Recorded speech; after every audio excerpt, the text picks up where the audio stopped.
sabem, nesse mês, nas quintas-feiras e nos domingos à noite, a gente vai continuar aí as ministrações de Apocalipse, mas dessa vez agora não seria apenas eu, mas os irmãos aí vão estar ministrando também, né?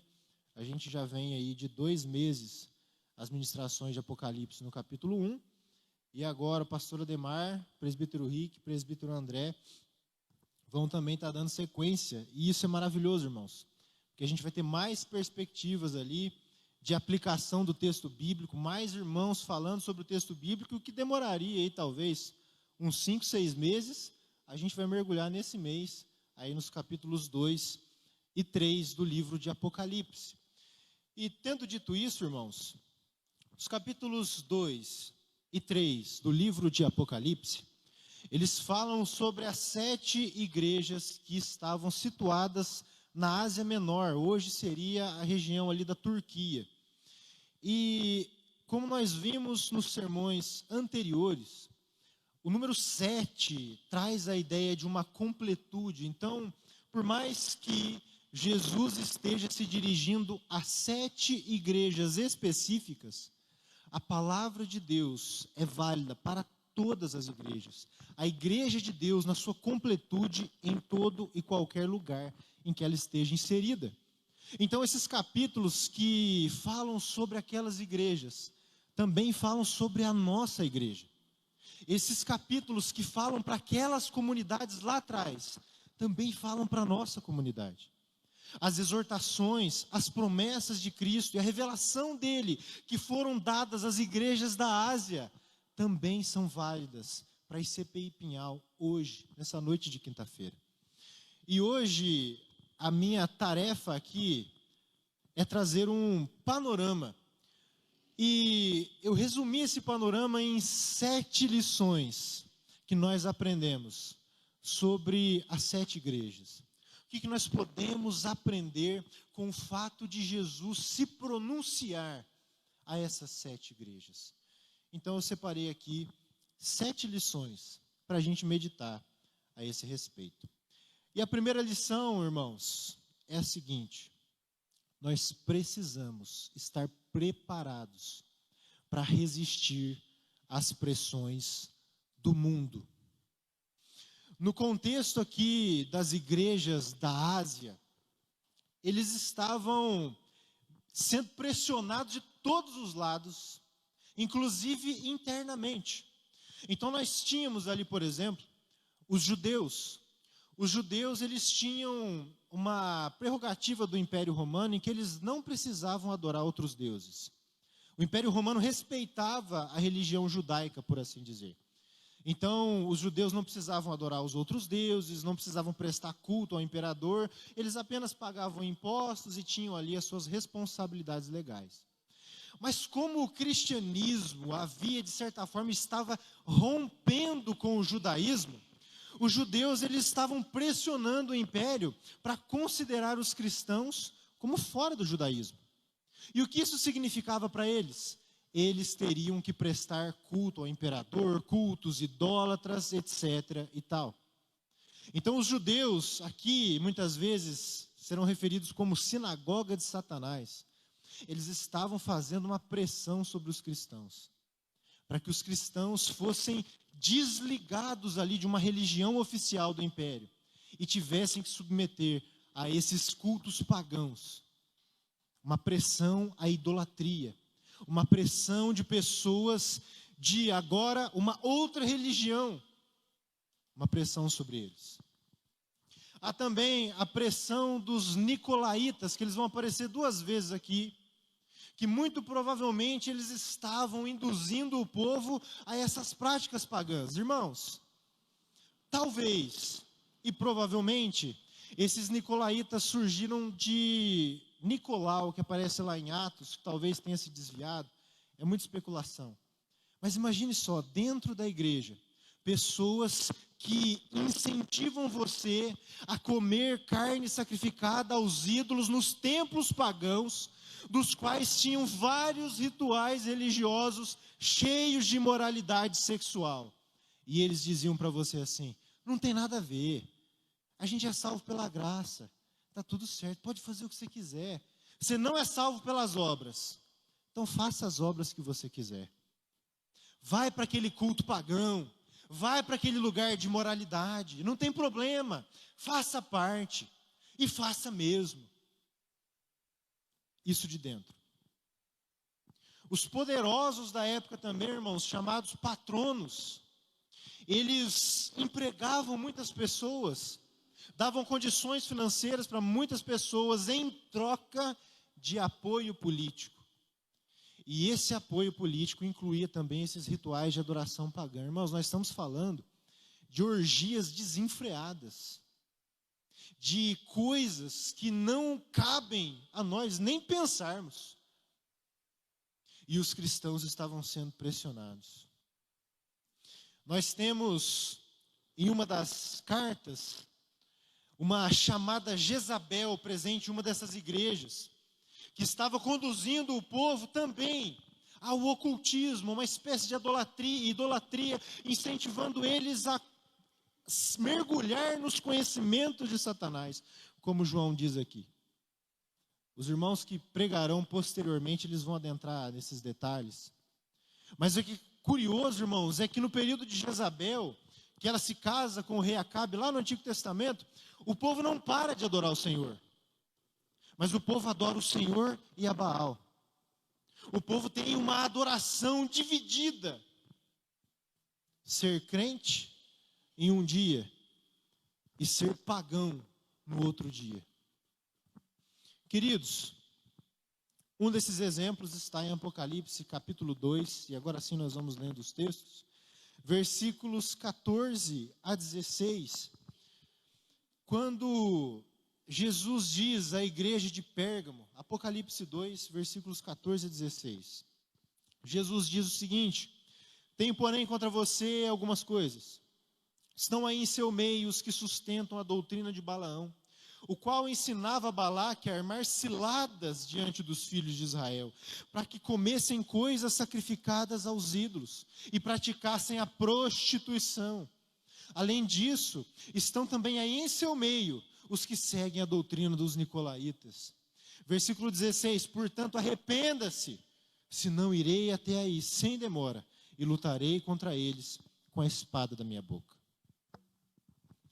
Perceba, irmãos, que o nosso tempo, o nosso período, não é um único período que traz desafios para as igrejas.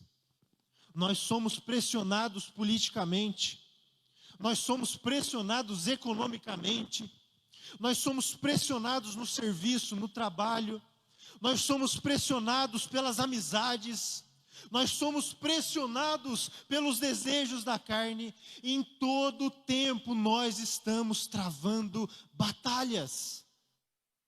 Em todo tempo nós estamos sendo convidados à imoralidade sexual. Principalmente hoje, com tudo tão fácil e o acesso na palma da sua mão. Nós somos incentivados, irmãos, a fazer coisas na justificativa de que nós somos salvos pela graça. Pode fazer, não dá nada. Isso aí é religiosidade. Quantos lugares nós vemos de pessoas distorcendo a palavra de Deus, distorcendo o texto bíblico para justificar práticas pecaminosas, para justificar um estilo de vida comprado.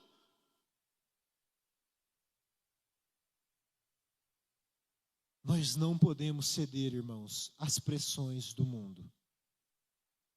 A escola vai te pressionar. O Instagram vai propor coisas para você. O estilo de vida maravilhoso. A moda vai propor coisas para você. A faculdade, os professores vão propor coisas para você. Relacionamentos muitas vezes vão propor coisas para você. Situações no seu trabalho vão propor coisas para você. Mas o Senhor nos chama a permanecermos fiéis, irmãos. A despeito de todas as pressões, das toneladas e toneladas de pressões que o mundo coloca sobre nós. Nós precisamos estar atentos. Nós não podemos nos render. Nós precisamos pelejar, irmãos.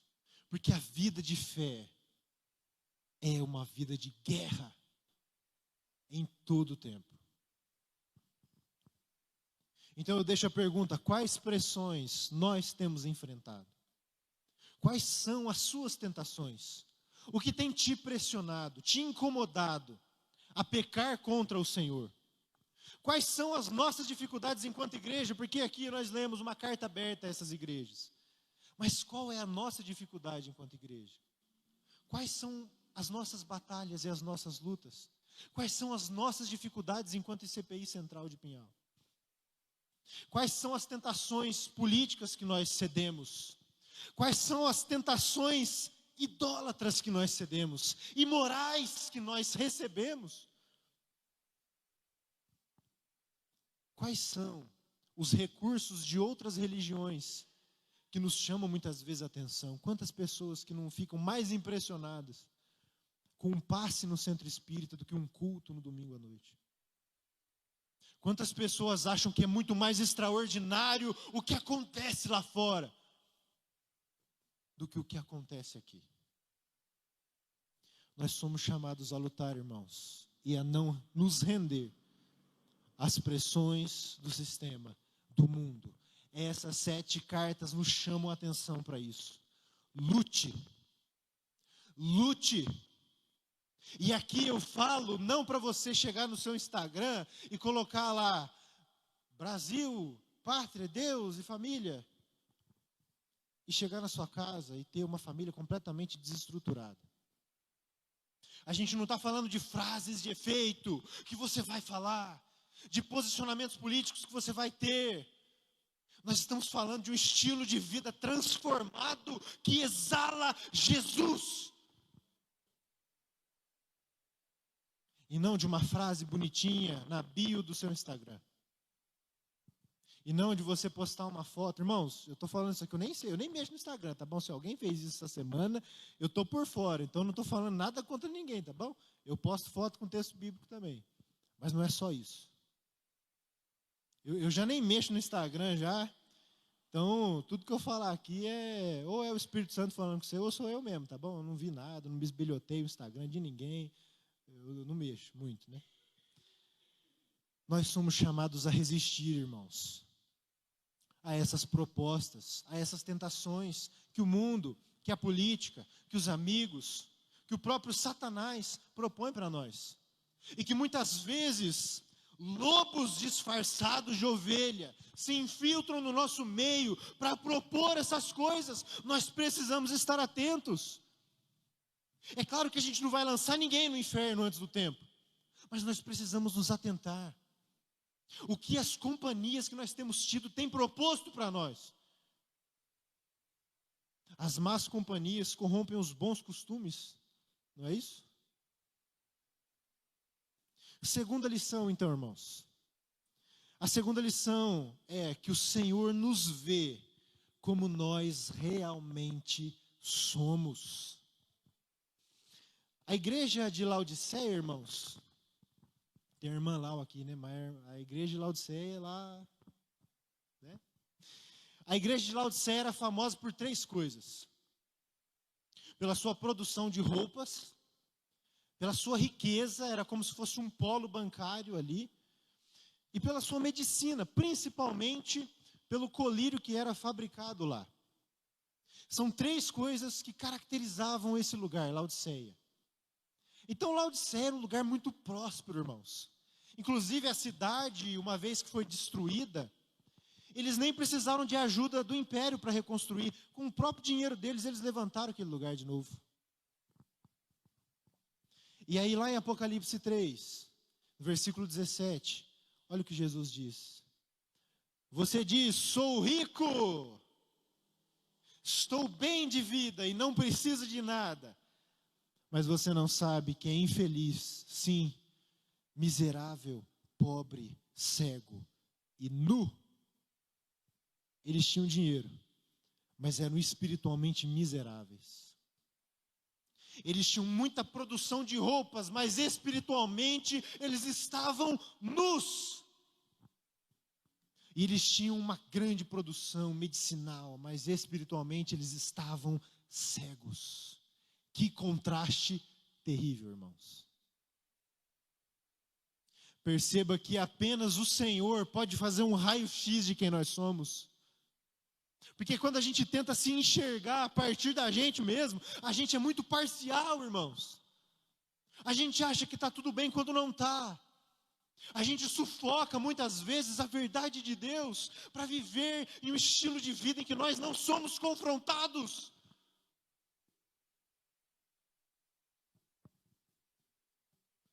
Você sozinho consegue olhar para o seu próprio rosto? Não. Você precisa de um espelho. Ou de um celular, né? Você pega o seu celular, vai lá. A gente não consegue nem olhar para o próprio rosto. Que dirá para o nosso coração, irmãos? Que dirá para o estado espiritual em que a gente se encontra? Somente Jesus pode dizer quem você é, o que você tem, o que você não tem. Somente Ele pode traçar, fazer uma ressonância da sua alma e dizer, apesar de você achar que é autossuficiente, você está miserável. Você está miserável. O Salmo 139, o salmista diz, Senhor, sonda o meu coração, vê se há em mim algum caminho mau, livra-me dos meus maus caminhos e me leva pelo caminho eterno. Quem que pode sondar o nosso coração? É Deus. A gente não tem essa capacidade, irmãos, e a gente tem que tomar muito cuidado com o nosso auto-engano. A gente tem que tomar muito cuidado quando a gente olha para nós e tem uma perspectiva pronta. A gente tem que tomar muito cuidado quando a gente começa a se distanciar do texto bíblico e começa a se aproximar dessas teologias coach, teologia da prosperidade, que fala que você é mais do que você realmente é. E que propõe para mim que eu sou mais do que eu realmente sou. O único que pode nos falar que nós somos é Deus. E o único lugar em que nós encontramos verdade sobre nós é na palavra de Deus. Imagine aquele lugar rico, mas miserável. Eles não tinham o que eles pensavam que eles tinham. E aí eu deixo uma pergunta para nós: o que a gente pensa de nós? Se você tivesse que se descrever, como você se descreveria? Se você tivesse que escrever uma redação, quem é o João? Quem é a Rebeca? Quem é a Larissa? O que a gente escreveria? E com certeza, talvez muito do que a gente escrevesse, Jesus ia olhar e falar assim, não é bem assim não. Isso aqui está faltando. Você acha que você tem, mas está faltando. Você acha que você tem, mas está faltando. Meu Deus do céu, irmãos. Como que a gente pode ser tão enganoso? E como que a gente pode confiar na gente? Como que a gente pode acreditar que a gente pode seguir o nosso coração? E fazer o que a gente acha que nos faz bem. A gente nem sabe o que nos faz bem. A gente nem sabe o que a gente precisa de verdade. A gente precisa do que Cristo fala ao nosso respeito. Como que Cristo vê você? Se Jesus voltasse hoje, os céus se fendessem e Ele olhasse para você, como está descrito no Apocalipse, com olhos como chama de fogo, o que Ele vê em você? De novo, assim como nós não podemos ver os nossos próprios rostos sem um espelho, nós não podemos nos conhecer sem que Deus nos revele quem nós somos e nos revele o estado em que nós nos encontramos. Terceira lição, e aqui acho que o texto já vai pegar um pouquinho mais leve com a gente. Jesus nos vê sem parcialidade. Quantas vezes, irmãos, alguém aponta para você e diz, você é isso. Acabou. Sentença dada. Karen, Olhei para você a primeira vez e achei que você é metida. E você é isso, e acabou. A Karen é metida. O João é louco. O João é louco. Já viu aquele moleque lá? É doido aquele rapaz lá. E quantas vezes a gente faz isso com os outros? O fulano é mentiroso. O fulano é isso, o fulano é aquilo. E o contrário também acontece. Quando a gente gosta muito de alguém e essa pessoa é ruim, não, mas aquela pessoa é boa. A gente é muito parcial quando a gente avalia os outros. Os outros são muito parciais quando avaliam a gente. E no fim das contas fica sempre um julgamento incompleto, impreciso, imperfeito. Ou a gente só olha para os defeitos, ou a gente só olha para as qualidades. A gente é muito parcial, irmãos. Se você gosta da pessoa, você vai olhar para as qualidades. Se você já não gosta da pessoa, você vai olhar para quê? Para os defeitos. Não é assim? Mas com Jesus não é assim. Uma das características dessas igrejas aqui, dessas cartas, irmãos, é que Jesus fala do ponto negativo que precisa falar, mas Jesus também elogia o que precisa ser elogiado. Apocalipse 2, versos 3 e 4. Você tem perseverança e suportou provas por causa do meu nome sem esmorecer. Jesus está vendo, irmãos, a fidelidade daquela igreja. Jesus está vendo as qualidades daquela igreja. Jesus vê as suas qualidades. Não é só chicotada, não. Graças a Deus. Graças a Deus. Jesus sabe os seus pontos positivos, aliás, pontos positivos, que só são possíveis porque Ele te transformou. Porque Ele te criou a imagem dEle. E porque Ele te regenerou. Então Jesus sabe ver. Jesus não é e não tem, você não precisa ficar com medo daquele julgamento parcial, daquele julgamento incompleto. Você não precisa se preocupar em chegar para Deus e falar assim: não, Senhor, mas o Senhor não sabe, mas o Senhor está me corrigindo aqui, mas o Senhor não viu ali. Não, Ele vê sim. E quando precisa elogiar, Ele elogia. E quando a palavra de Deus precisa trazer paz à sua consciência, ela traz paz à sua consciência. E quando precisa corrigir, Deus corrige. E aí no versículo 4, tenho, porém, contra você o seguinte: você abandonou o seu primeiro amor. Você perseverou. Eu tenho visto as suas obras. Jesus fala para a igreja de Éfeso. Você odeia os nicolaítas, eu também odeio, estamos juntos. Mas tem algumas coisas que precisam mudar. Tem coisas que precisam ser corrigidas. O Senhor nos vê de maneira completa, irmãos. Sem parcialidade. É por isso que nós confiamos na bondade e na justiça do Senhor caminhando juntas. O Senhor nos vê. O Senhor nos vê por completo. E não apenas por um lado ou por outro. Você não é uma atitude que você fez, você não é um pecado que você cometeu, e você também não é uma virtude que você tem. Você é um ser humano completamente complexo, cheio de coisas, cheio de valores, cheio de falhas de caráter, e Deus está nos transformando, e Deus está refinando, e Deus está podando para que a gente dê mais fruto, porque Ele te conhece melhor do que você mesmo. E isso é interessante, irmãos, porque quantas vezes nós também escutamos críticas contra as igrejas. A igreja está perdida. Os evangélicos são tudo ruim. Pastor evangélico é tudo ladrão. Você vai entrar lá, ele vai pegar seu dízimo, depois ele vai pegar mais um pouco. E quantas pessoas generalizam a gente também? Não. A gente tem que tomar cuidado com isso. A igreja não está perdida, não está tudo ruim, não está tudo bom. A gente tem que tomar cuidado com os extremos.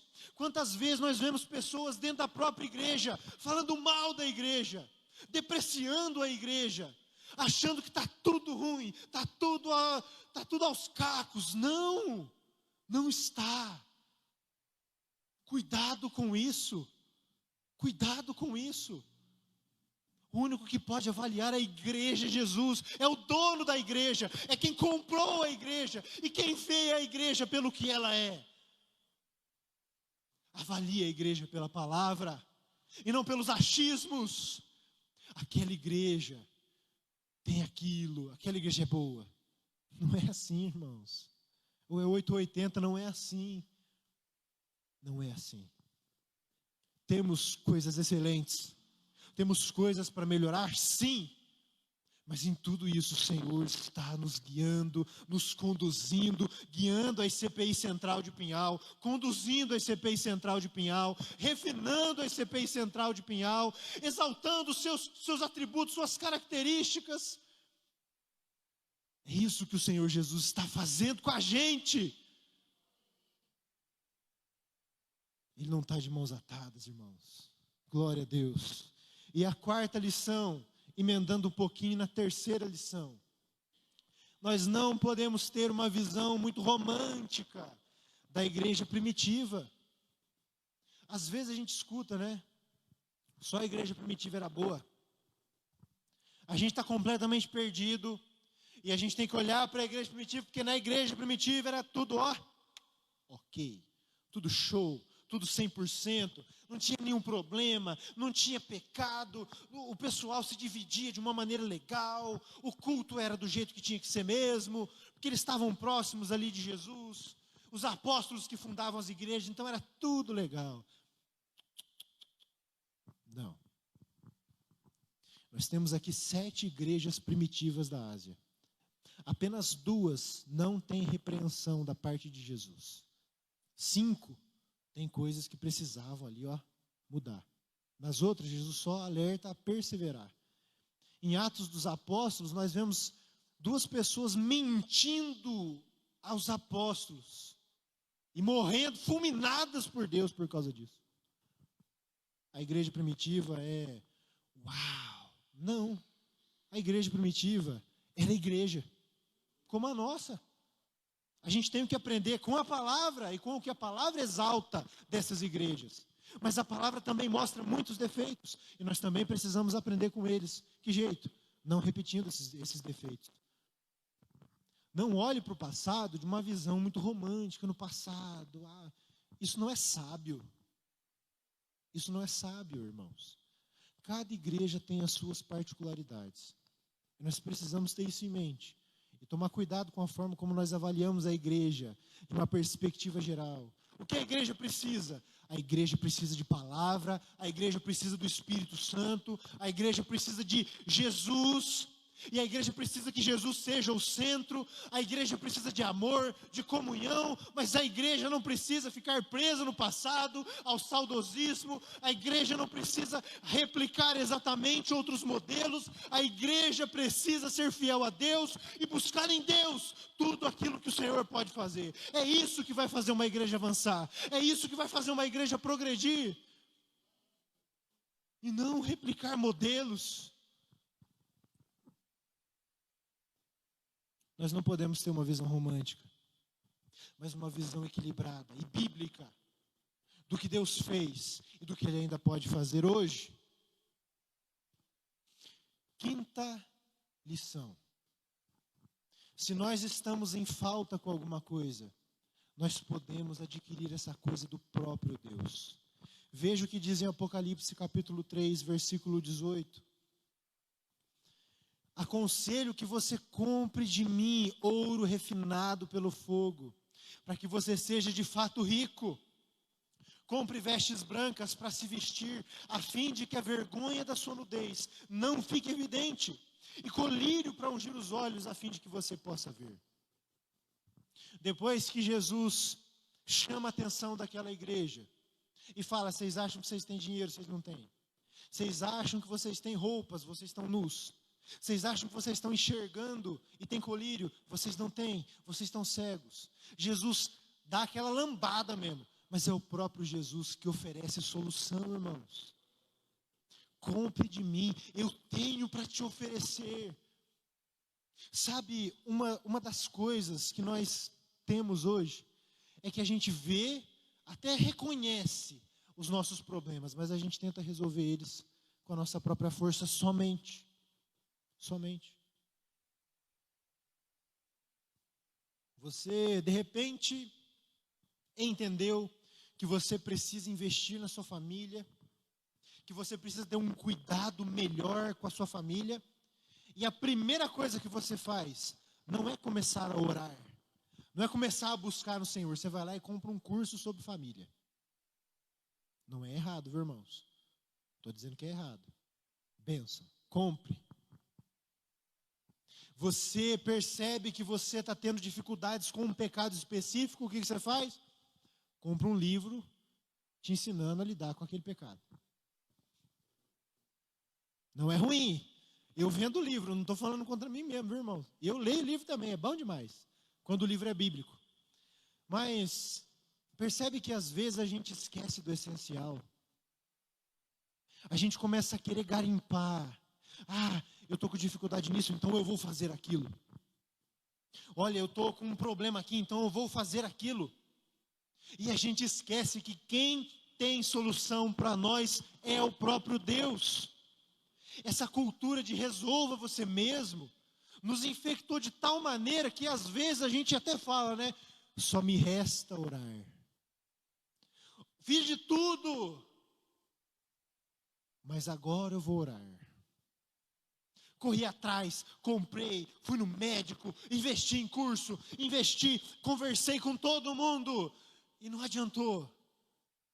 Então eu vou buscar a Deus. Olha que loucura, irmãos. Olha que loucura. Que perigo da nossa autossuficiência. Que perigo da gente achar que a gente tem recurso para resolver as coisas. Que perigo da gente achar que amanhã a gente vai acordar e a gente tem certeza disso. Que perigo a gente achar que se a gente está pobre, que se não tem pão em casa, é só a gente se esforçar mais e trabalhar e morre aí. Se Deus tirar o fôlego de vida da gente, a gente nem acorda amanhã, irmãos. Que perigo a gente pensar que a gente pode resolver os nossos próprios problemas. Irmãos, seja no dia bom, seja no dia mau, nós somos completamente dependentes do Senhor. Tem uma frase do Paul Washer que eu gosto muito, ele falava assim, Jesus fala, sem mim nada podeis fazer, nada. E eu achava que você não pode fazer nada, é tipo assim, sem Jesus eu não posso pregar, sem Jesus eu não posso evangelizar, sem Jesus eu não posso tocar um instrumento, sem Jesus eu não posso abrir a igreja, sem Jesus eu não posso fazer coisas ministeriais. Ele fala, sem Jesus eu não posso amarrar o meu sapato. Sem Jesus eu não posso amarrar o meu sapato. Sem Jesus nós não podemos fazer nada. E nada é nada. A gente precisa resgatar, irmãos, uma cultura de oração, intercessão. Às vezes a gente tem uma questão ali para resolver com algum irmão. Antes da gente orar, a gente já sai conversando. Antes de você orar, você já sai trabalhando. Na hora que a coisa aperta no seu serviço, aí dá um estalo, aí você vai orar, vai no banheiro de serviço. Por que a gente não começa buscando direto da fonte? Por que a gente já não começa reconhecendo que a gente não é autossuficiente? E então, depois, os livros, os cursos, as conversas serão ferramentas direcionadas por Deus para nos edificar, mas antes, orar e buscar nele aquilo que nós não temos. Nós somos pobres, ele é rico. Nós somos cegos, ele tem olhos como chama de fogo. Nós somos nus, ele tem vestes que cobrem até os calcanhares, irmãos, como está escrito no capítulo 1, tudo que a gente não tem, ele tem, tudo que a gente não é, ele é, e nós precisamos fazer de Deus a fonte, e não uma curva no meio do caminho, quando nada dá certo. Ele é o primeiro a ser buscado, adorado, recorrido. E nós precisamos, irmãos. Deus sabe que nós precisamos. Então, algumas perguntas. Quando nós estamos em falta com alguma coisa, primeiro, nós reconhecemos. A gente é cheio de desculpa, né? E uma vez eu ouvi, eu não vou lembrar direito. Eu vou falar parafraseando aqui do meu jeito. Que humildade ou conversão é quando você demite o advogado que mora dentro do seu coração e começa a falar: é verdade, eu pequei, eu errei, é verdade. Não tem contorno, não tem mais, não tem habeas corpus, não tem segunda instância. Com Deus é assim: você está errado, amém, Jesus, me ajuda a melhorar. A gente precisa demitir esse advogado do nosso coração, que fica falando assim, toda vez, e nós vamos ver isso no próximo ponto, toda vez que Deus está falando com a gente está ali rebatendo Deus na nossa cabeça. Quando nós estamos em falta, nós reconhecemos. Como que a gente procura suprir a nossa pobreza espiritual? Onde que a gente busca os nossos recursos, pelo menos em primeiro lugar, para vencer o pecado, a frieza e a cegueira espiritual? O mesmo Deus que nos corrige também nos oferece recursos para sermos santos e aperfeiçoados nele. Sexta lição. Quem tem ouvidos, ouça. Todo mundo aqui tem ouvido, irmão? Às vezes a gente tem algum probleminha de audição, né? Mas todo mundo aqui tem ouvido, amém? Todo mundo aqui ouve, não ouve? É até um pouquinho cômico falar isso, né? Mas o Espírito Santo diz às igrejas, não apenas às 7, mas a todas as igrejas: quem tem ouvidos, ouça. Senhor, eu estou ouvindo. Será? É o que está escrito em Apocalipse 2:29. Quem tem ouvidos, ouça o que o Espírito diz às igrejas. Muitas vezes, mesmo nós temos ouvidos, nós endurecemos o nosso coração diante das palavras de Deus. Hebreus capítulo 3, os versículos 7 a 9. O autor aos Hebreus diz: por isso, como diz o Espírito Santo, hoje, se ouvirem a sua voz, não endureçam o coração como foi na rebelião, no dia da tentação no deserto, onde os pais de vocês me tentaram, pondo-me à prova, e viram as minhas obras durante 40 anos. Quando o Senhor fala, irmãos, a gente escuta. Quando o Senhor chega com um diagnóstico, a gente aceita. Sabe quando... E aí eu vou citar a experiência do meu avô. Não sei se eles vão estar assistindo, às vezes eles assistem. É com amor, viu, vô? Já vou deixar aqui registrado. Irmãos, os irmãos sabem que ele teve um AVC recentemente, né? Isquemia, eu não sei a diferença, mas é isso aí. E aí ele ficou ruim, óbvio. Isso é perigoso. Precisa ir no médico, precisa cuidar, precisa ver. Isso é óbvio. E aí o que meu avô faz? Eu não tenho nada. Eu estou bom, vocês estão querendo achar problema em mim, sabe, daquele jeitão. Irmãos, quantas vezes a gente não faz isso? Eu estou bom, não estou ruim não. Você precisa ir no médico. Só tomar um chá de bordo que passa. Tomar um Tilenol ali. A gente é muito assim. Mas com Deus, nós não podemos ser assim. Se o Senhor traça um diagnóstico sobre nós, se o Senhor diz que nós abandonamos o primeiro amor, se o Senhor diz que nós estamos mornos e dando nojo ao Senhor, se Ele diz que nós somos pobres, se Ele diz que nós somos cegos, se Ele diz que nós não temos vestes, que nós estamos expostos na vergonha, porque é verdade. Ele é a própria verdade. Ele é o amém de Deus, Ele é aquilo que é certeza, aquilo que é certo, aquilo que é fatídico, e o que Ele diz é. Não há negociação com Deus, não existe falha de diagnóstico de Deus. Não existe uma segunda opinião clínica quando se trata do laudo que Deus te dá. O que Deus diz é o que Deus diz. E se a palavra nos mói, se a palavra nos corta, se a palavra nos exorta, nós precisamos ouvir, não apenas com os ouvidos, mas com o coração. E não endurecer o coração diante daquilo que o Senhor nos chama a nos arrependermos, nos chama a continuarmos com aquilo que é bom, a perseverarmos naquilo que é bom, e muitas vezes a recuperarmos o que nós já deixamos há muito tempo, aquilo que foi perdido lá no passado. Quem tem ouvidos para ouvir, ouça o que o Espírito diz às igrejas. Irmãos, nós seremos ministrados além de hoje 7 vezes nesse mês. Está tudo gravado no YouTube. No caso dos irmãos que não conseguem estar em todos os cultos. E serão 7 ministrações em que nós seremos confrontados pela palavra de Deus. E nós precisamos ser corajosos para não ficar teimando com Deus. Quando Deus falar alguma coisa, a gente tem que abaixar a cabeça e dizer: é verdade, Jesus. Se o Senhor está dizendo que eu preciso, eu preciso. Se o Senhor está dizendo que eu não estou fazendo, é porque eu não estou fazendo. Se o Senhor está dizendo que eu estou com a motivação errada, é porque eu estou com a motivação errada. E ponto. E ponto. Então, quando o Senhor fala com a gente acata. Aliás, quando o Senhor fala com a gente obedece.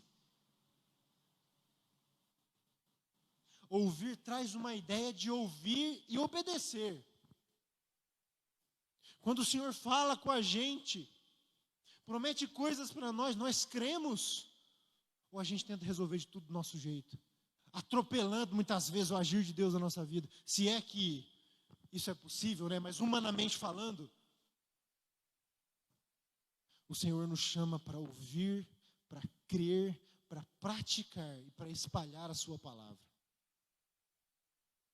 E 7ª lição, irmãos, o Senhor nos convida a vislumbrar as suas promessas. Ao final de cada uma dessas cartas, dentro dessa carta maior, que é o livro do Apocalipse, o Senhor traz promessas. Aquele que perseverar até o fim, vai comer da árvore da vida, vai reinar comigo, vai assentar comigo. Veja o que diz Apocalipse 3, versículo 5. O vencedor será assim vestido de branco, e de modo nenhum apagarei o seu nome do livro da vida. Pelo contrário, confessarei o seu nome diante do meu Pai e diante dos seus anjos. Jesus volta e aí ele olha para você e fala assim: vem, bendito meu Pai. Vem, Léo. Vem, Rebeca. Vem, João. Vem, Karen. Vem, André. Vem, você é meu. Vem porque você é meu. Vamos reinar junto. Vamos passar a eternidade junto. Vem, bendito de meu Pai. Meu Deus, irmãos. A gente muitas vezes fica com medo da volta de Jesus, mas imagina ele voltar e chamar você pelo nome. E falar: vem, vamos lá. Deu tudo certo, você venceu, você perseverou, você suportou, você foi fiel. Vamos junto, a gente vai reinar pela eternidade e desfrutar de todas as coisas. Que promessa, irmãos. Se aqui a gente não tem, lá a gente vai ter. Se aqui a gente não é, lá a gente vai ser. E o quanto que essa perspectiva da eternidade molda a nossa vida no presente. Quanto que a esperança do futuro transforma a nossa vida hoje. O quanto das promessas do céu transformam e moldam a nossa vida aqui na terra. Esse é o sentido. Jesus traz essas promessas para que a nossa vida aqui seja uma vida de fidelidade e de perseverança. Apesar de tudo, apesar do sofrimento, apesar das perseguições que essas igrejas enfrentavam e iriam enfrentar posteriormente, apesar da pobreza material, apesar dos conflitos religiosos, apesar dos conflitos políticos, o Senhor dizia: persevera, vence, vai até o fim, não olha para trás, não fica colocando Deus à prova, não fica murmurando, persevera, porque se você perseverar, e isso tudo, irmãos, no poder que Ele nos dá de perseverar, é o Espírito Santo quem produz o fruto dele em nós e que nos leva a perseverar. Ele é a garantia, o penhor da nossa herança. E a gente só persevera porque Deus está na gente, ó. Você sabe disso, a hora que você pensa alguma coisa errada, você sabe quando o Espírito Santo te incomoda, no bom sentido. E se não fosse assim, irmãos, eu acho que a gente já tinha matado uns 10, né? Eu tenho certeza disso. Mas o Espírito Santo está nos chamando, nos constrangendo e nos permitindo perseverar para aquele grande dia, terrível para alguns, glorioso para nós, porque nós reinaremos com Ele para sempre. Glória a Deus, glória a Deus, glória a Ti, Jesus, glória ao Senhor, meu Deus. Então, quanto da esperança futura molda a nossa conduta no presente? Quanto que a nossa vida eterna nos céus transforma a nossa vida finita na terra? Nós somos convidados a pensar sobre isso, irmãos. O livro do Apocalipse nos convida a pensar sobre isso. E glória a Deus